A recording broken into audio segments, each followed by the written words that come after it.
El extraordinario. Extraordinarium.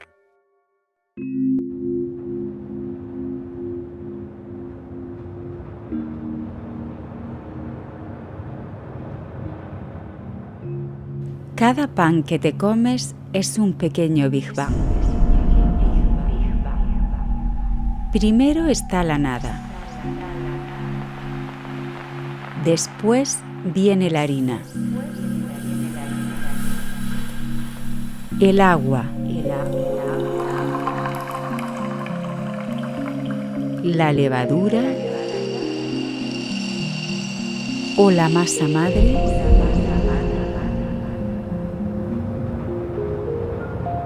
La sal. O el azúcar.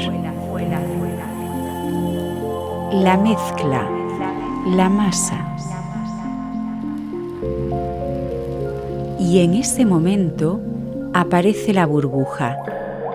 Lo que nosotros vemos como muchas burbujas pequeñitas dentro de la miga.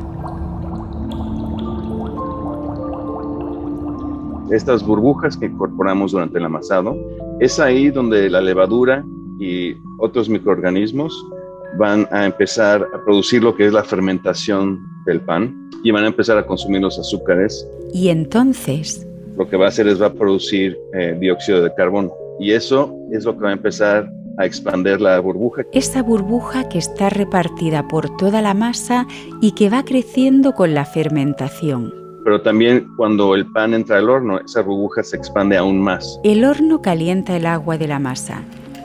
Esa agua se convierte en vapor y ese vapor expande la burbuja. La próxima vez que cortes un pan y veas la miga, quiero que veas que no hay ninguna burbuja que esté intacta. Todas las burbujas que están dentro de la masa han estallado y es un fenómeno muy interesante que ocurre, es un principio de lo que es la física, que las burbujas que están en la superficie son las primeras que se van a calentar más porque están más en contacto cercano con el calor ambiental del horno. Esas burbujas se expanden y con el vapor que tienen dentro explotan. Y luego las burbujas que están directamente debajo sucede lo mismo. Y es una reacción en cadena que ocurre de afuera hacia el centro. Van estallando desde lo más caliente, lo que será la corteza, a lo más frío, lo que será la miga. Ya cuando el centro del pan llega a cierta temperatura, entonces el vapor va a empezar a salir. Se empieza a formar la costra bien y tenemos un pan que ya está completamente cocido.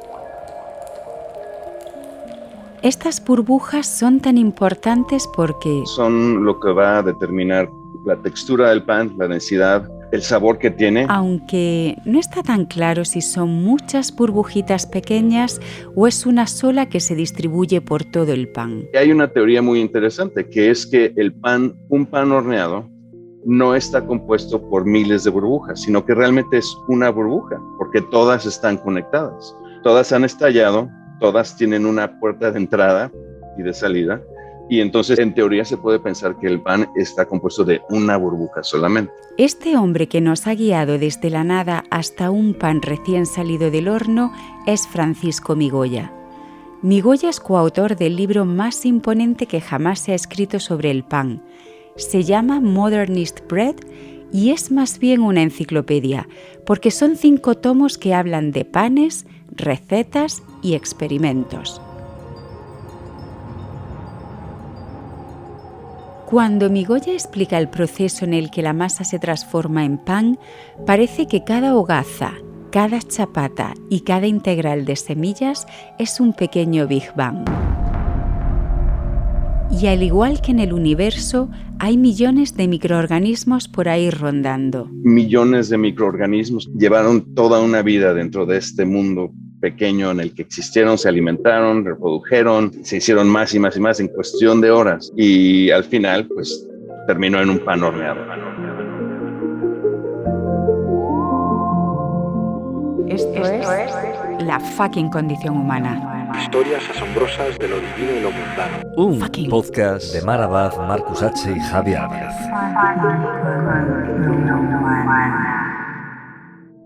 El pan nació cuando a los humanos se les ocurrió una idea fantástica: cocer granos de trigo. Fue un momento decisivo, un momento en que la humanidad dio un giro salvaje, igual que ocurrió en la Revolución Industrial o en la era digital. Aquellas personas no sabían nada de procesos químicos.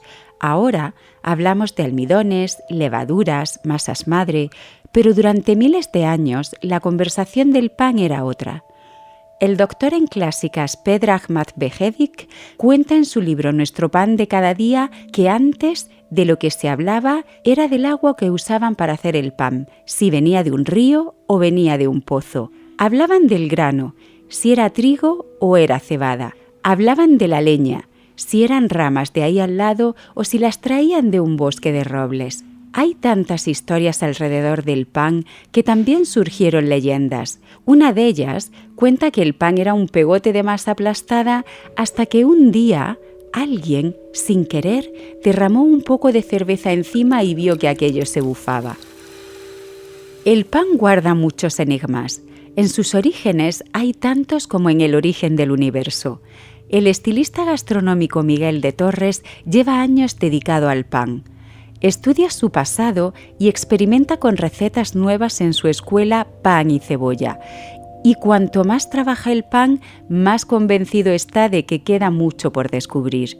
Algo como harina de trigo y agua nos dan una enorme variedad de panes. Cada vez vamos sabiendo más y más, pero hay tantos procesos físicos, tantos procesos químicos que todavía guarda misterios la fermentación del pan. Por ejemplo, la ciabatta italiana, un pan que identificamos casi como el pan italiano por antonomasia, es un pan que es de reciente descubrimiento. Pero ya iremos después con los panes nuevos.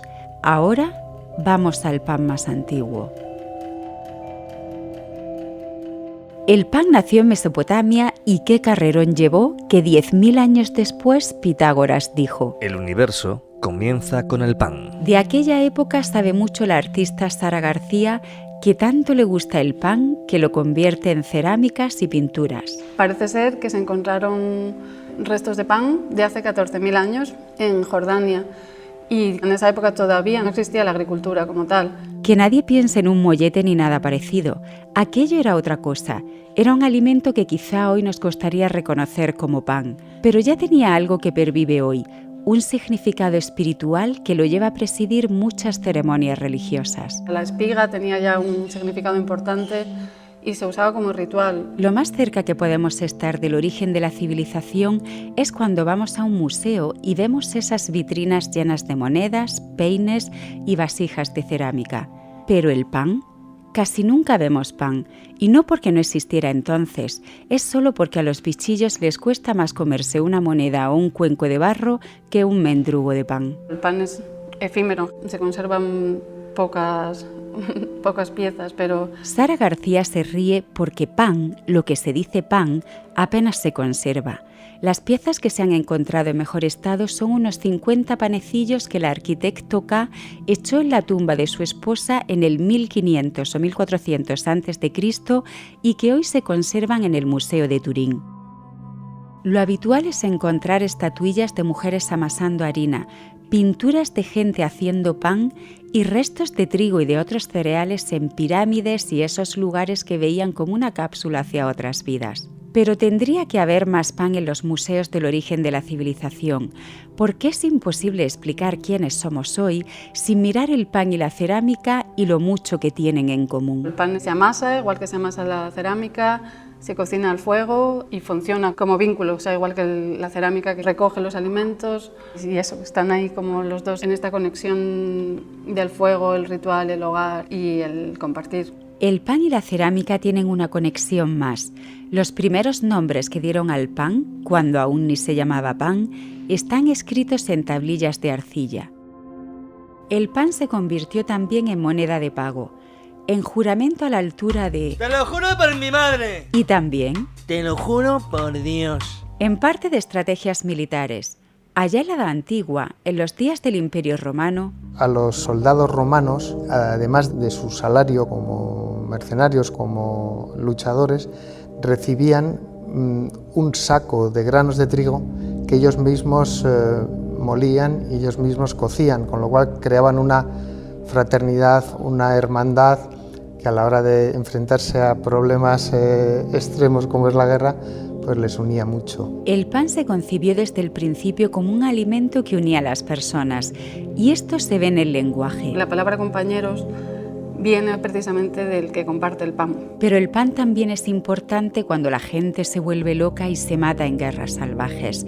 Lo contaba Céline en la novela Viaje al fin de la noche. Era un día más de la Primera Guerra Mundial.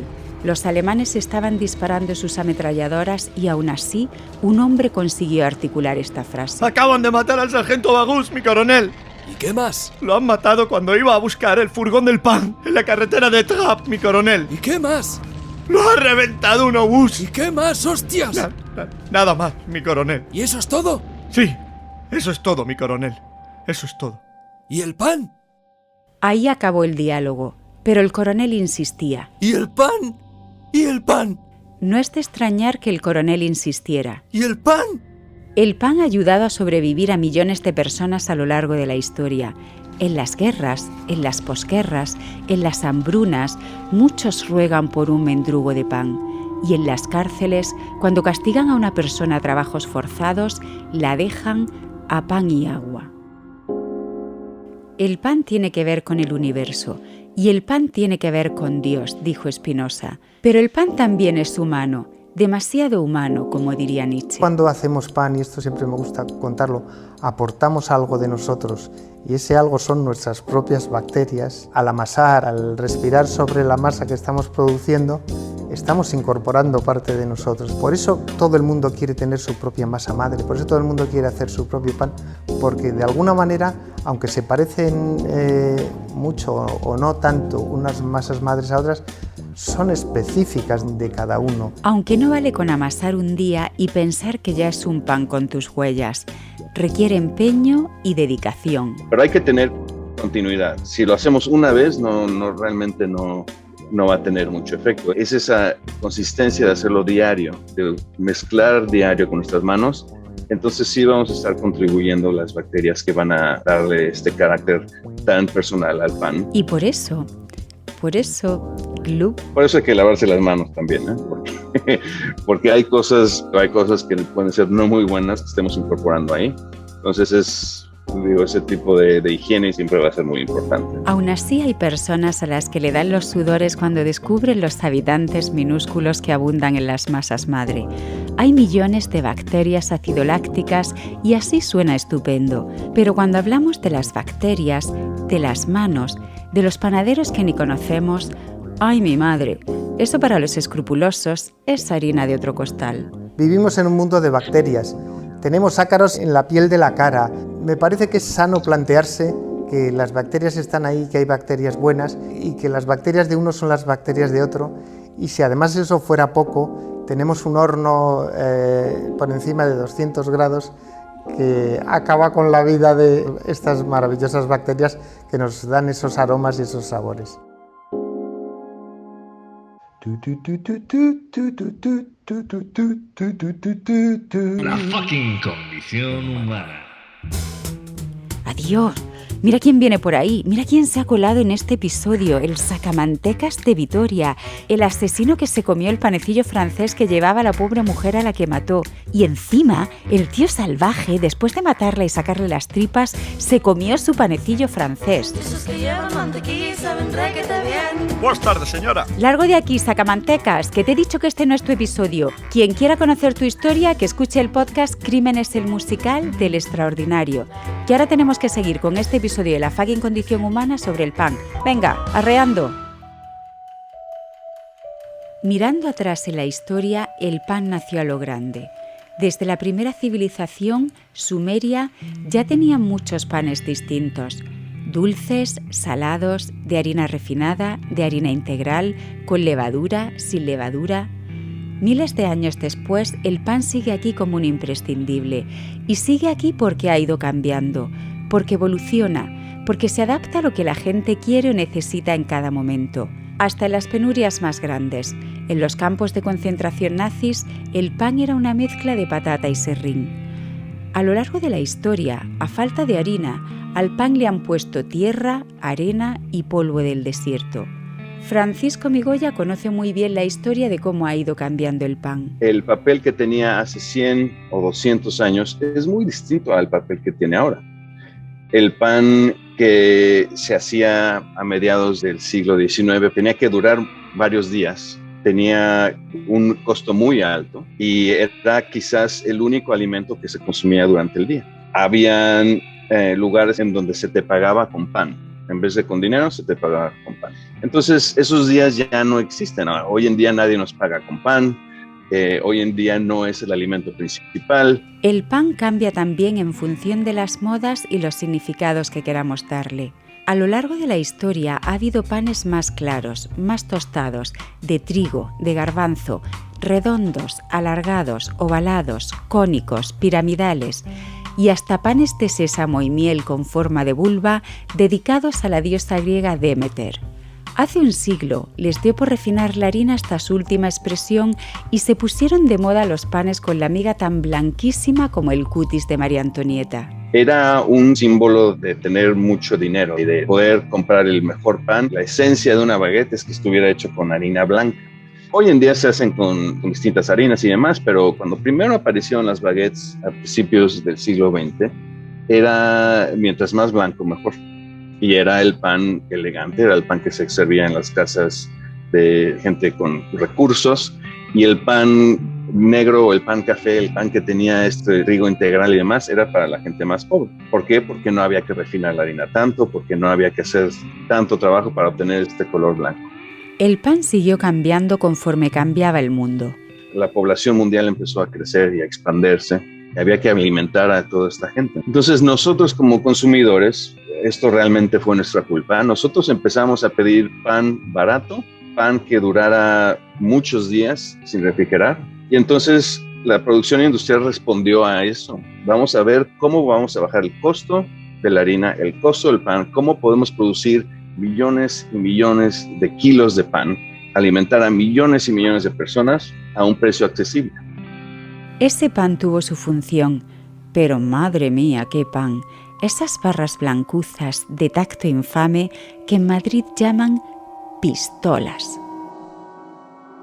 Es ese pan que el estilista gastronómico Miguel de Torres describe de este modo sobrecogedor. Un pan de gasolinera, un pan en el que tenemos un 50% de gasóleo y de plástico. Y cuenta Francisco Migoya que este pan tan cutre trajo unos inconvenientes. Eso nos acostumbró a nosotros como consumidores a que el pan debe ser barato, el pan es desechable, cuando ya pasó su caducidad ya lo tiramos a la basura y compramos más. Es algo que cuando vamos a un restaurante y hay pan, la expectativa es que sea gratis. Y eso es un problema principalmente para los panaderos. Porque hacer un buen pan, un pan artesanal, cuesta dinero. El costo de ingredientes del pan no es alto. El costo alto de hacer pan es en el trabajo y el tiempo que cuesta hacer el pan. Ese es el costo principal. Y eso que hoy las máquinas lo ponen más fácil. Pero el pan requiere mucho esfuerzo. Han sido miles de años trabajando con la fuerza de los brazos, las muñecas, las manos, los dedos.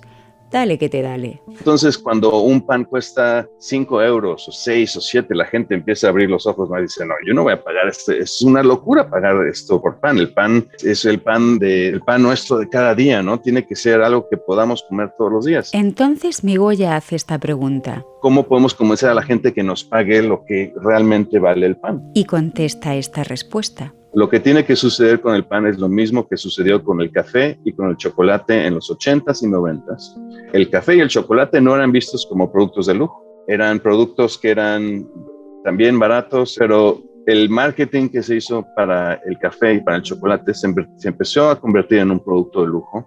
La gente empezó a hablar de porcentajes de cacao en el chocolate y que si el café era orgánico, que si era en esta montaña, en este lugar, y que se convirtió en algo más, bueno, un producto que realmente era de lujo. Entonces la gente empezó a decir, bueno, yo estoy dispuesto o dispuesta a pagar un poco más por este producto. Y ahora hay chocolates que cuestan, por una tableta son 10, 12, 15 euros.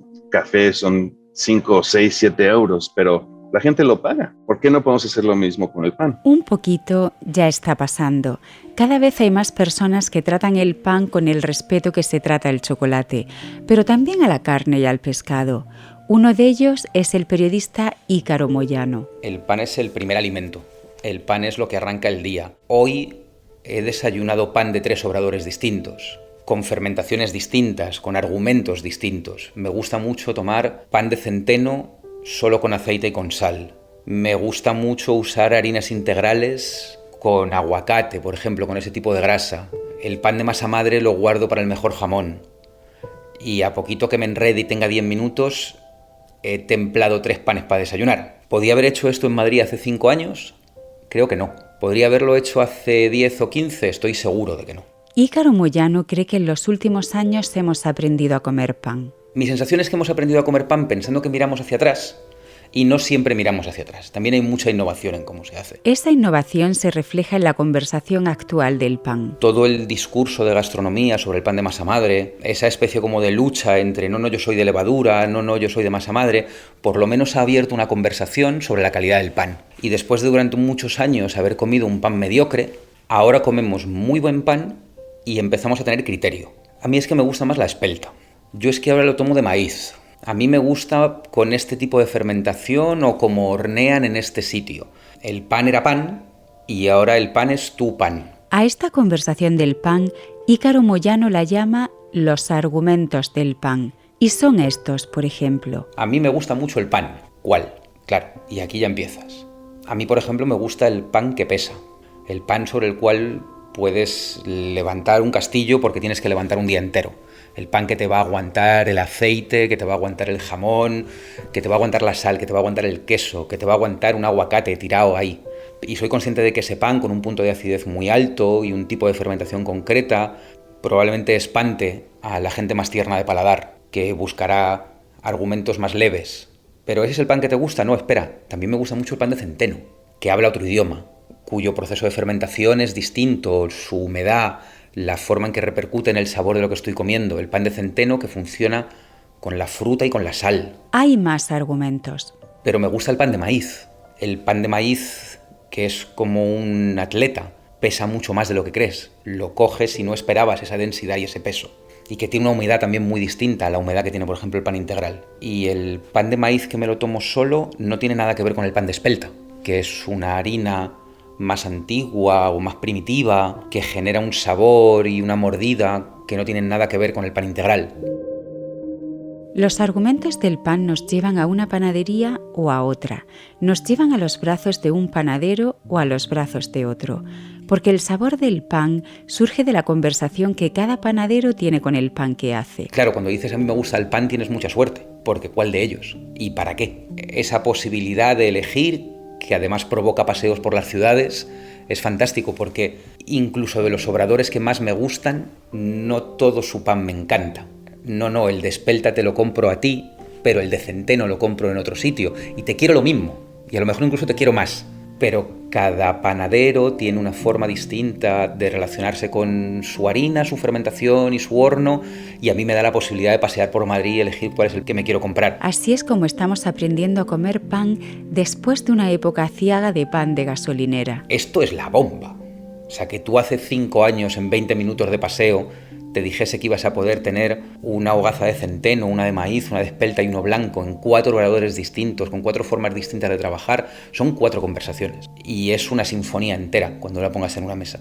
Eso es los argumentos del pan. Que a mí me gusta mucho el pan, provoca muchas conversaciones posteriores sobre cuál te gusta y para qué. Escuchando a Ícaro Moyano, parece que el pan tiene también su propio lenguaje. Es un lenguaje que no tiene nada que ver con lo que las personas decimos de él. Es un lenguaje que solo habla el pan, un lenguaje con rimas y declinaciones. El pan se come solo, el pan se come con dulce, se come con salado. Es un punto fijo en la alimentación sobre el que se ordena el resto de cosas que vas a comer. A mí me da mucho miedo cuando oigo a alguien decir estoy haciendo dieta y me he quitado el pan, estoy escribiendo y me he quitado los adjetivos. No tiene mucho sentido. ¿Cómo te vas a expresar si has quitado una parte de lo que es fundamental para organizar un discurso? ¿Cómo se cosen los alimentos de un desayuno o de una comida si no se cosen con algún tipo de pan? A mí se me hace muy raro. Los humanos empezaron a hacer pan antes que a escribir.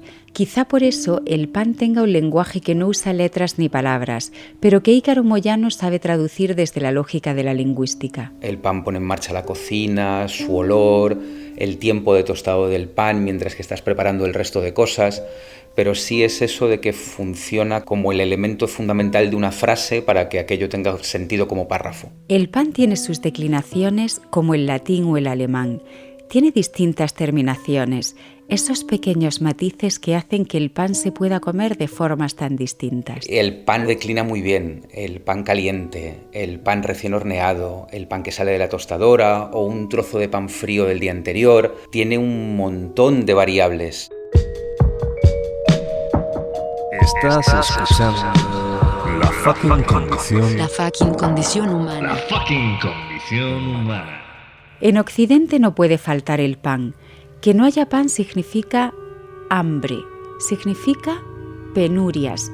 De ahí el dicho: es más largo que un día sin pan. Pero incluso cuando todo va bien, si falta pan, es como si hubiera desacordes. Porque según Ícaro Moyano, nuestra gastronomía rima con el pan. Y si falta pan... ¿Con qué vas a mojar? ¿Con qué empujas? ¿Cómo subes un sabor? ¿Cómo lo guardas en la boca un poquito más? Quizá lo primero que te venga a la cabeza cuando hablamos del pan es su olor. El olor del pan. Es posible que después te venga una imagen, una hogaza, una flauta, un pretzel. El tema de la estética, no hay cosa más atractiva para mí que un pan horneado con una caramelización, por ponerme cursi, con una reacción de Maillard de los azúcares que se caramelizan sobre su superficie, que puede darnos una corteza casi negra con un poco de harina espolvoreada, pues es de una belleza que me puedo poner un poco cursi y tonto al contarlo, ¿no? Pero el pan también suena. Lo tomamos por mudo, pero a su manera habla, cruje, crepita, chasquea. El ruido del pan al cortarlo.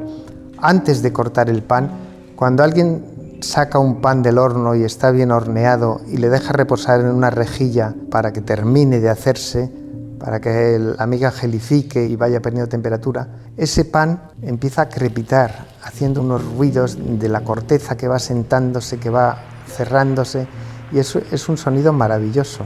El pan tiene su lenguaje y el pan tiene sus músicas. Podríamos decir que cada tipo de pan tiene su propia banda sonora. Pam pam pam pam pam pam pam pam pam pam pam pam pam pam pam pam pam pam pam. La fucking condición humana y sus chistes de mierda. Es algo que es instrumental en apreciar qué tipo de pan estamos consumiendo. Porque hay panes que no hacen sonido, por ejemplo un brioche no va a hacer sonido. Pero un pan de masa madre con corteza tiene sus cracks cuando lo partes. El chef Francisco Migoya dice que hay dos formas de percibir el sonido que hace el pan. Una es exterior, porque tomamos una hogaza de pan, la apretamos un poco y la costra empieza a ceder y podemos escuchar cómo empieza a hacer ese sonido crujiente. Pero la segunda forma es cuando está en nuestra boca. Y es algo que es muy importante porque hay una distinción del sonido que se percibe fuera de los oídos y lo que se percibe por dentro, porque por dentro es mucho más intenso. Lo que oímos en el interior de la boca es una reverberación que hace dentro de nuestros huesos, los huesos que tenemos cerca de donde estamos masticando nuestros oídos. Y bueno, obviamente la percepción del sonido es en nuestro cerebro, pero las terminaciones nerviosas que están percibiendo ese sonido están cerca del alimento que estamos masticando. Y eso es un sonido distinto. Es un sonido que hay veces que es tan fuerte que no puedes escuchar a la persona que está hablando enfrente de ti, dependiendo del pan y de la corteza que tenga el pan. Y es ese sonido el que nos va a decir, mientras estamos masticando, nos va a decir muchas cosas. Nos va a decir qué tipo de pan es. Necesitamos todos los sentidos para comernos un pan con todas sus consecuencias. Y lo que oímos dentro de la boca dice mucho de lo suave o lo áspero que puede ser ese bocado. Y el sonido, aunque sea fuerte o aunque sea casi imperceptible, realmente es lo que nos va a determinar mucho de cuál va a ser la experiencia que vamos a tener con este pan, ¿no? Hay panes que son demasiado crujientes y es una experiencia francamente no muy agradable porque te corta el interior de la boca y para mí eso nunca ha sido placentero, no es algo que me guste. A los niños, por eso no les gusta mucho a veces el pan de masa madre o de estos panes artesanales, porque pues te corta la lengua. Es una actividad que a lo mejor puede ser un poco masoquista, ¿no? El pan es algo que a muchos nos hace muy felices. Yo vivo con el frigorífico medio vacío y ni siquiera tengo despensa. Comer y hacer de comer me parece un suplicio, pero en mi casa jamás falta pan. Me moriría de pena. Un día me pregunté por qué me gusta tanto y me di cuenta de que el pan es un reflejo de la naturaleza.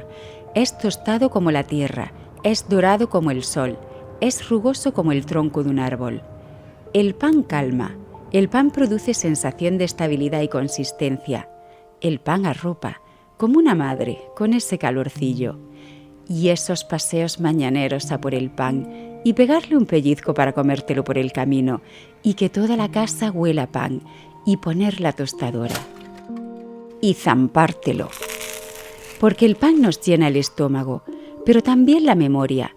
Todos tenemos recuerdos del pan y todos tenemos una buena historia que contar sobre el pan. Y me doy cuenta de que yo ahora cierro mis desayunos con el que era el desayuno de mi abuelo en la guerra, que era pan tostado con aceite y con sal. Y a algunos incluso podríamos corregirles sus recuerdos para que en vez de bollitos y esas dulzainas sacaran sus grandísimas historias de una barra de pan. Al señor Proust tenía que haber hablado del pan en vez de la magdalena. No soy nadie para decir esta bobada, pero mira, mi abuela segoviana, cuando yo tenía 6 años, 7 años, y venía a vernos a sus nietos, me traía una hogaza de pan, porque sabía que era algo que me encantaba. Y con 10 años, con unos amigos en una acampada, yo mezclé harina y agua y la enrollé en un palo y la pusimos al fuego y nos comimos una masa medio cruda, medio quemada. Pues eso para mí es el pan, esa poesía de descubrir el alimento en compañía con gente. Eso es para mí lo más intenso del pan.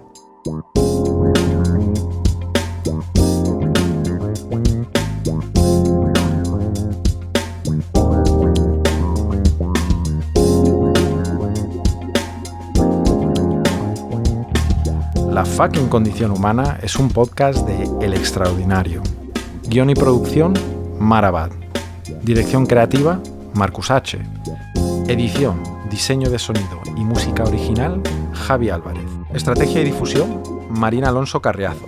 Grabaciones en Roma, Irene de Andrés. Edición de diálogos, Marc Ferri. Soldado, David García. Coronel, Andreu Quesada. Productores ejecutivos, David Cantoya y Óscar Hormigos.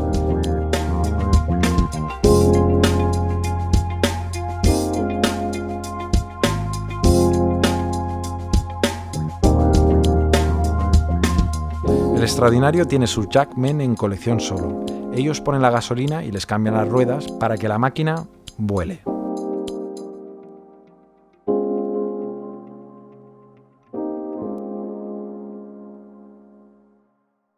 ¿Y el pan? ¿Y el pan? El extraordinario. El extraordinario. Extraordinario. ¿Seguís grabando?